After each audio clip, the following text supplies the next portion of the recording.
नमस्कार दोस्तों, मुंबई तपास के डिजिटल बुलेटिन में आपका स्वागत है। दोस्तों, आजकल इस बात की चर्चा बड़े जोरों पर है कि आजकल भारत के नागरिक खुले तौर पर सर्वोच्च न्यायालय और उच्च न्यायालयों की भी आलोचना करने लगे हैं। यह एक बेहद गंभीर विषय है और आज न्यायालयों को भी यह सोचने की जरूरत है कि आखिर भारत के लोग जो न्यायालयों का आदर करने में सर्वप्रथम थे, आज उनको उन्हीं की आलोचना क्यों झेलनी पड़ रही है। इसके पीछे सबसे बड़ा कारण जो है वह यह कि न्यायालयों में आजकल प्रभावशाली और अमीर व्यक्तियों का वर्चस्व बढ़ता जा रहा है, चाहे वो एडवोकेट के मामले में हो या क्लाइंट के मामले में। जो जितना नामचीन और अमीर प्रभावशाली है, वो उतना ही ज्यादा प्रभाव न्यायालय में छोड़ने में कामयाब होता है। गरीबों को न्याय मिलना आज बेहद ही मुश्किल दिखाई देता है। अगर आप कोर्ट की रजिस्ट्री का अध्ययन करेंगे तो आपको यह मालूम चलेगा कि जितने भी प्रभावशाली लोग हैं, उनके केस की लिस्टिंग उनके मन के अनुसार हो जाया करती है, जबकि गरीबों के केस की लिस्टिंग 7-7 साल, 8-8 साल, 10-10 साल तक उच्च न्यायालय और सर्वोच्च न्यायालय में नहीं हो पाती। यही कारण है कि अब धीमे धीमे लोगों का विश्वास जो है वो न्यायालयों से उठने लगा है। और जब लोगों को यह लगता है, आम लोगों को, कि उनके 7-7 साल, 8-8 साल पुराने केस न्यायालय में अपनी जगह नहीं बना पा रहे हैं, और वहीं दूसरी तरफ कल कोई प्रभावशाली व्यक्ति न्यायालय में अपील दाखिल करता है और उसके अपील की सुनवाई हो जाती है, तब लोगों को इस बात का अफसोस होता है कि न्यायालय आज कहाँ जा रहा है। जिस न्यायालय को सामान्य लोगों के साथ न्याय करना उसकी सबसे पहली जिम्मेदारी होनी चाहिए थी, वही न्यायालय आज सामान्य लोगों की बजाय प्रभावशाली लोगों के कब्जे में नजर आ रहा है। मेरा तो ऐसा मानना है कि आज सर्वोच्च न्यायालय को सबसे पहले जुडिशियल ऑडिट पर विचार करना चाहिए, क्योंकि अगर आप देखेंगे तो बहुत सारे ऐसे केसेस आपको मिलेंगे जिसमें अगर डिस्ट्रिक्ट कोर्ट ने किसी को सजा दे दिया है तो हाई कोर्ट उसको बरी कर देता है, या हाई कोर्ट ने अगर सजा दे दिया है तो सुप्रीम कोर्ट उसको बरी कर देता है। ऐसे में किसी को न्याय पाने में वर्षों वर्ष लग जाते हैं। अगर उसकी रिहाई होती है तो भी उसके बहुत सारे दिन जेल में गुजर जाते हैं या फिर न्याय की लड़ाई लड़ते लड़ते गुजर जाते हैं। ऐसे में क्या यह सुप्रीम कोर्ट का दायित्व तो नहीं कि वह जुडिशियल ऑडिट की संकल्पना को साकार करे और यह देखे कि अगर लोअर कोर्ट के किसी जज ने अगर किसी को सजा दिया है और हाई कोर्ट ने बाद में उस व्यक्ति को निर्दोष माना है, तो वो उस जज का वह निर्णय क्या न्यायोचित था,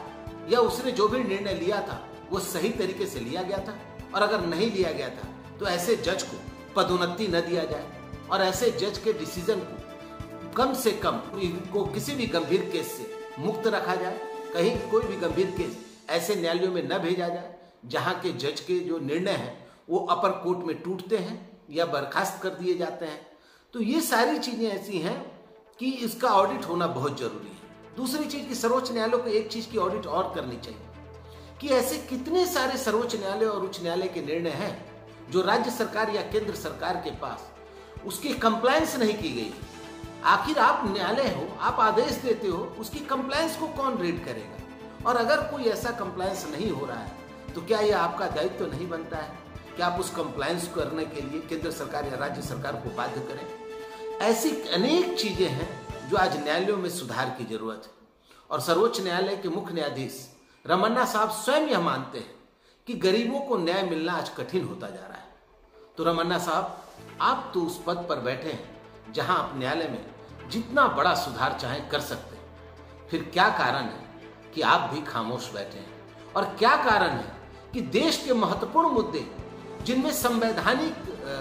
अस्तित्व का सवाल है, कई ऐसे मुद्दे हैं जहां संवैधानिक अस्तित्व का सवाल है, उन मुद्दों को भी आप प्रायोरिटी नहीं दे रहे। सर्वोच्च न्यायालय में उनको भी प्राथमिकता नहीं दी जा रही। और ऐसे मुद्दे जिनका सामान्य आदमी से कोई लेना देना नहीं, बल्कि किसी प्रभावशाली व्यक्ति से या किसी प्रभावशाली कंपनी से या किसी प्रभावशाली बिजनेस से जिसका लेना देना है,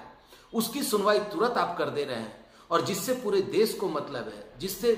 जिस निर्णय के आने से पूरे देश में उसका एक प्रभाव पड़ सकता है, आप उसके प्रति खामोश हैं। तो मेरा ऐसा मानना है कि अगर आप यह समझ रहे हैं या आपको ऐसा लगता है कि लोग न्यायालय की आलोचना करने लगे हैं,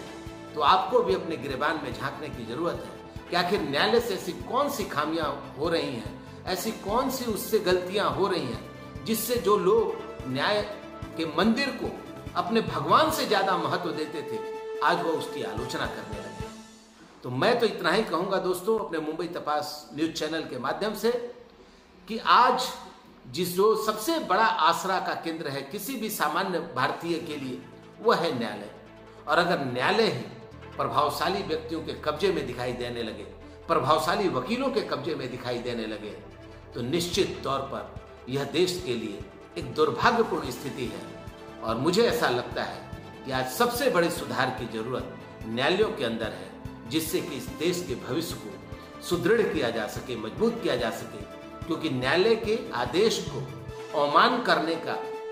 किसी को भी अधिकार नहीं है, चाहे वो सरकार हो, चाहे वो सामान्य नागरिक हो। ऐसे में अगर जिसको भगवान का दर्जा एक तरह से प्राप्त हो इस देश में, अगर उससे गलतियां होने लगेंगी तो ये बहुत बड़े दुर्भाग्य की बात है। इसलिए मेरा ऐसा मानना है कि न्यायालयों की आलोचना से भले ही न्यायालय को बुरा लगता हो और न्यायालय ये समझता हो कि लोग अराजक बन रहे हैं, मगर हकीकत यह है कि न्यायालय की कई ऐसी बड़ी गलतियां रही हैं जो आज लोगों का विश्वास न्यायालय के प्रति डगमगाने के लिए जिम्मेदार है। जय हिंद।